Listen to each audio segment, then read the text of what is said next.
Bonjour Florent. Bonjour Marion. Donc tu es infirmier anesthésiste de bloc opératoire. C'est ça. Tu travailles sur tout ce qui est gestion de la douleur et tu as été formé au STIP, donc tu pratiques l'hypnose au bloc opératoire. Voilà, tout à fait. En fait, je travaille dans un bloc opératoire avec plusieurs spécialités et parfois dans un service de grand brûlé. Et donc j'utilise les techniques d'hypnose pour diminuer les consommations de produits d'anesthésie, donc tout ce qui est morphino-pneumatique, hypnotique. Voilà. D'accord, et tu voulais nous faire part en fait d'une expérience Voilà, je vous ai transmis effectivement une image d'une catalepsie chez un grand brûlé que je trouvais assez parlante. Donc la catalepsie, c'est le fait d'avoir le bras et la main figés dans cette position, de manière un petit peu inconsciente en fait, sans vraiment s'en rendre compte. Et donc en hypnose, on peut se servir de ce mouvement pour ratifier le fait qu'on est en transe, enfin c'est un peu un grand mot, mais qu'on est en état d'hypnose. D'accord. Donc voilà, donc souvent les séances peuvent commencer par ce mouvement où on met le bras en catalepsie comme ça. Donc est-ce que tu veux nous raconter donc ce patient, c'était assez... Enfin, donc c'est cette image qui illustre le cas qui m'a fait penser à ça, où j'avais un patient qui, comme l'image, avait le bras tout brûlé et donc moi j'ai commencé à le prendre en charge pour un pansement et en allant le rencontrer, je lui ai simplement pris le bras en voulant lui prendre son pouls. Et puis pendant que je discutais avec lui, je lui ai mis le bras dans cette position-là et alors que lui il commençait déjà à partir ailleurs dans une station de ski où il aimait aller, il a naturellement fermé les yeux et laissé le bras dans cette position-là. Et puis, donc ça c'est toute la phase où mes collègues déballent le pansement pour nettoyer les plaies. Et donc rapidement après, moi je me mets, comme on dit, à la tête, c'est-à-dire je me mets derrière le patient en regardant le patient devant moi. Et là j'utilise des produits d'anesthésie pour que le patient soit complètement tranquille. Donc un masque avec de l'oxygène et du protoxyde d'azote.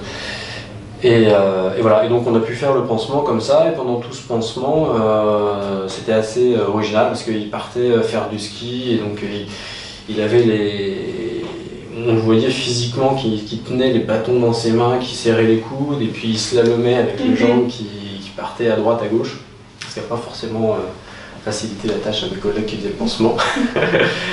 Et donc voilà, donc c'était une expérience assez intéressante et amusante presque, on va dire, pour l'équipe, parce que donc, pendant tout ce moment, alors qu'on était dans une ambiance très chaude, parce que quand on fait les pansements chez les grands brûlés, on surchauffe la chaleur en fait, comme ils perdent vite en température. Tout le monde avait chaud, et lui il était au ski en train de slalomer.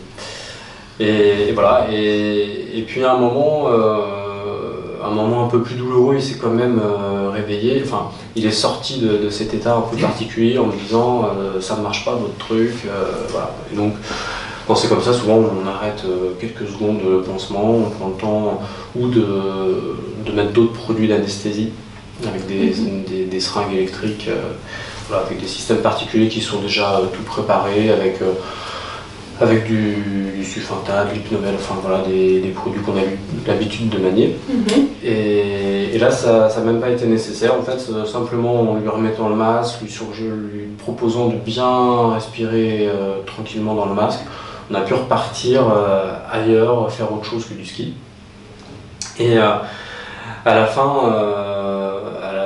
fin du pansement, ce qui est bien aussi avec l'hypnose, c'est qu'on peut accompagner le patient jusqu'au retour dans la chambre. Donc, une fois que le pansement était complètement fermé, qu'il n'y avait plus de stimulation douloureuse, j'ai pu continuer d'accompagner le patient tout le temps où on brancardait la table sur laquelle, enfin le lit sur lequel il était, avec des techniques de toucher un peu particuliers au niveau du visage qui était juste là. J'ai raccompagné comme ça le patient, et du coup je l'ai laissé après dans sa chambre complètement détendu, confortable. Donc voilà, donc l'hypnose peut, dans les cas de douleur aiguë où effectivement il y a un geste douloureux, permettre au patient de partir vivre autre chose, de percevoir le geste douloureux dans un autre contexte. Donc voilà, donc chez les brûlés, bien souvent, c'est par exemple quelqu'un qui aime faire de la moto et souvent ils partent faire de la moto et puis il y a des branches qui viennent les heurter, les griffer un petit peu aux endroits où les patients sont brûlés et au moment de nettoyer la plaie. Donc comme ça, ils intègrent ça dans un autre contexte. Et eux, ils sont contents, ils sont dans un truc actif où ils prennent plaisir. Et la stimulation douloureuse, elle va être interprétée comme autre chose, comme un peu comme parfois quand on joue, on se fait mal, on regarde un quart de seconde notre blessure et on continue, on repart dans le jeu. Là, c'est un peu la même idée. Et du coup, ça leur permet de vivre les pansements ou le soin précis dans quelque chose de beaucoup plus confortable.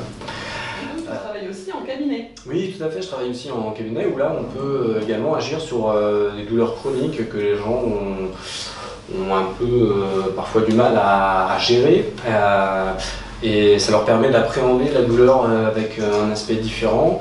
Et surtout l'hypnose, en fait, c'est avant tout de l'auto-hypnose, donc ça apprend surtout aux patients à se mettre en auto-hypnose, à découvrir dans un premier temps cet état particulier, puis à découvrir des techniques pour retrouver cet état particulier avec lequel ils vont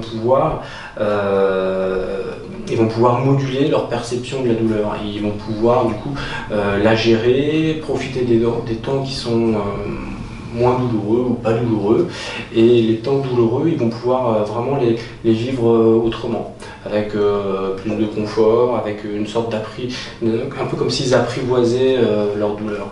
D'accord. Eh bien, merci Florent. Merci Marion.